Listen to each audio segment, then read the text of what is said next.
মানে আমরা গরুর মাঝে বড় বড় বেঙ্গা মাই গেছে, মাছও জামাই গেছে ভাই গরুর ভিতরে, ভয়ঙ্কর একটা অবস্থা। ভাই ওজনের বাসাত ভাইয়া খালি রাইতে লইয়া গেছে, ই বাসাত গেছি তারার বাসাত নিচে পানি উঠে গেছে, মোটর চারজন সকালে লাগ গেছে আগুন। কোন সময় যে কোন বাচ্চা পানিতে পড়ে তা খুব রিক্সের, তাদের ঘুম নাই। কোনো গাড়ি ঘুরা মানে যানবাহন কোনো মুখে নাই না, আমরা যদি যাইতাম সাইজে দিতে ঘুরাইয়া যাওয়া লাগে। একদিকে উজান থেকে নেমে আসছে পাহাড়ি পানির ঢল, বিপদ সীমার উপর দিয়ে অতিক্রম করছে সুরমা নদীর পানি। এরই মধ্যে গত রাতে টানা কয়েক ঘন্টা ভারী বৃষ্টি হওয়ার কারণে প্লাবিত হয়েছে সিলেটের বিভিন্ন এলাকা। আমরা আপনাদেরকে কয়েকটি এলাকা ঘুরিয়ে দেখানোর চেষ্টা করব কি অবস্থা সিলেটের বন্যা প্লাবিত এলাকাগুলো।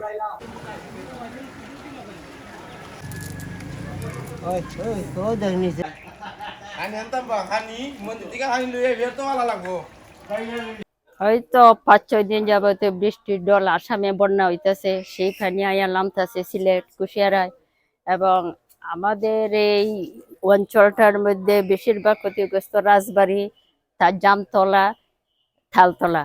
আর বিশেষ করে আমরা রাজবাড়িতে যারা আছি তারা ওই দিকে ভিতরে যারা আছে তারা তো খুবই চকির উপরে চকি ইয়ের উপরে হয়ে, কারণ তারা কোথাও যাইবার তো এই অনুমতি পাইতেছে না যে আপনারা আসেন, আমরা মানে শরণার্থী হিসাবে। তারা ঘরের মধ্যে আছে, এই বাচ্চা কাচ্চা নিয়ে ছোট, কোন সময় যে কোন বাচ্চা পানিতে পড়ে তা খুব রিক্সের, তাদের ঘুম নাই, সারা রাত তারা সজাগ।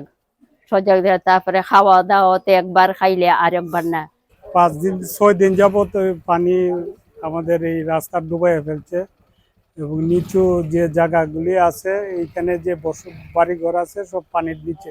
যে নদী খনন করাটা অত্যাধিক জরুরি, কারণ মানে সিটি কর্পোরেশনের উদ্যোগে প্রত্যেকটি মানে ছোটখাটো যেগুলো যে ড্রেন যেগুলো আছে ওগুলো কিন্তু পরিষ্কার করা হয়েছে, কিন্তু যে পাহাড়ি ঢলের কারণে পানি বৃদ্ধি হয়, নদীর পানি বৃদ্ধি হয়, ড্রেনগুলো ওভারফ্লো করে মানে শহরের অলিতে গলিতে পানি ঢুকছে।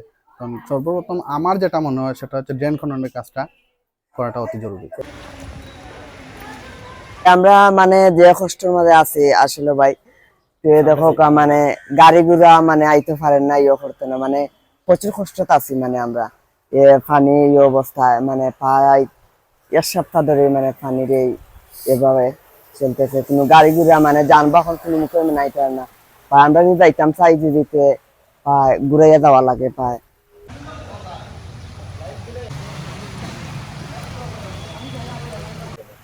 গতকালকে থেকে রাইতে 1:30টায় আমাদের বাসায় পানি ঢুকেছে আটু পানি পর্যন্ত, এখন পর্যন্ত বের হয় নাই।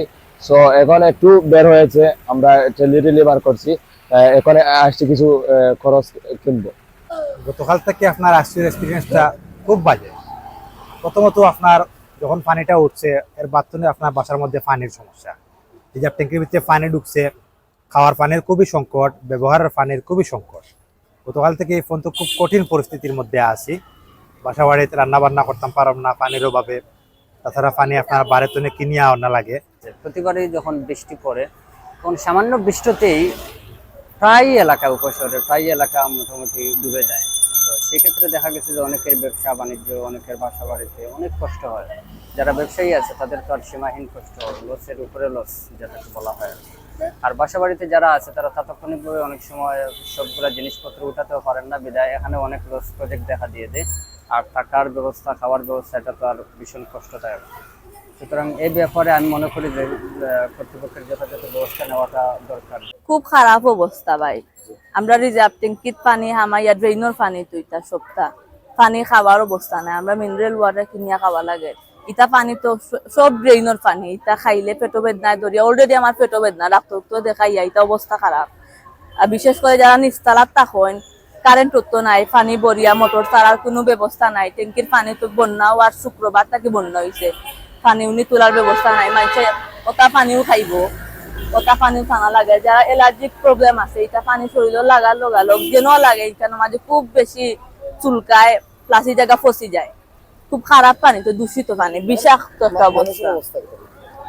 মানুষ তো খুব দুর্দশাগ্রস্ত, বিশেষ করে সি ব্লক যারা থাকেন 37 নম্বর রোড, এর অবস্থা খুব বেশি খারাপ। সি ব্লক কালকে রাত্রে আমরা 3টার সময় বার হয়েছে, কমরিমা পানি আছিল, খুব বেশি মেঘ দিয়ে দিলকি দিয়ে তার মাঝে আইছে, রাস্তার মাঝে সাপে দৌড়া, পাওয়ার কান্দা মুখা সাপ, যার বিষাক্ত সাপ, এটা বিষ দৌড়া, এটা কামড় মারলে বাঁচার মতো অবস্থা নাই। আমরা গরুর মাঝে বড় বড় বেঙ্গা মাই গেছে, মাছও জামাই গেছে ভাই গরুর ভিতরে, ভয়ঙ্কর একটা অবস্থা। কিতা করতাম, মাননীয় মেয়র মহোদয়ের কাছে আবেদন করুক আপনারা যে উপসর রোহিঙ্গা ক্যাম্প করতাম, মানুষের টাকা জায়গা নাই তো, বিশুদ্ধ পানির ব্যবস্থা করতাম, কাউন্সিলর করে হোক আমরা পানি উনি দিতা, পানির ব্যবস্থা করতাম, আমরা খাইতাম কিলা, চলতাম কিলা। সহযোগিতা আইসে ভাই একজনের বাসাত, ভাইয়া খালি রাইতে ইয়া লইয়া গেছেন, ই বাসাত গেছি, তার বাসাত নিচে পানি উঠি গেছে, মোটর চাতন সকালে লাগ গেছে আগুন, ভয়াবহ অবস্থা। দোয়া করেন যেন আমরা লাগি। সিটি কর্পোরেশনের উদ্যোগে মেয়রে যদি সুরমা নদীটা খনন করাই তাতে খুব ভালো হইলো না, ইলা বন্যা হইলো না।